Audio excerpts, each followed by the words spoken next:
everyone, welcome to my channel. I'm BKD, and for today's video we're doing another creative photo idea, but it's going to be a little bit different than what I normally do because I'm going to be drawing inspiration from a popular Netflix show. I actually really like Bridgerton, so I'm going to try to recreate that on a smaller scale, on a budget, and we're going to start off using this backdrop.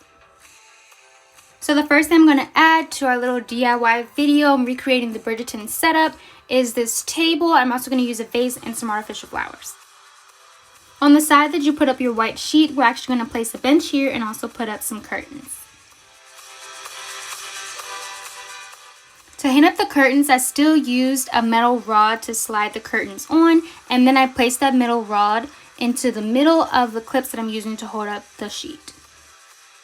To make our DIY set feel more like a living room, I decided to add a chair and then another table in between both pieces of furniture. Next, on the table, I decided to add 2 teacups and then 1 teapot just to give it more of like an antique vibe. We're almost done setting up, and I just wanted to point out a couple of details. For example, I decided to use the stripe bench because they did actually have like a stripe couch in the Netflix show setup of Bridgerton, so I thought that would be really nice to include and mimic that. And we're just going to add in some pillows just to jazz up the room a little bit more.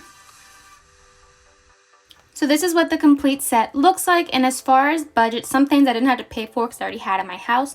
For example, the backdrop was $35.89, the curtain panels was $28.97, and the rest of the furniture I already had in my house. And I also decided to buy a dress too, so I'll show you guys another sheet where you can see the entire total.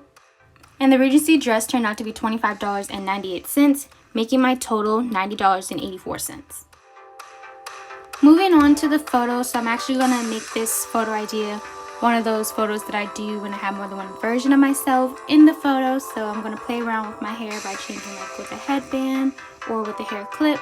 And so I'm just going to do different poses around the room. So here's how one of the photos turned out after I finished editing them. Again, I used the Pixar app to edit my photo. I hope you guys enjoyed this little Bridgerton on a budget DIY photo idea video. Don't forget to like, subscribe to my channel, and thanks so much for watching. Bye.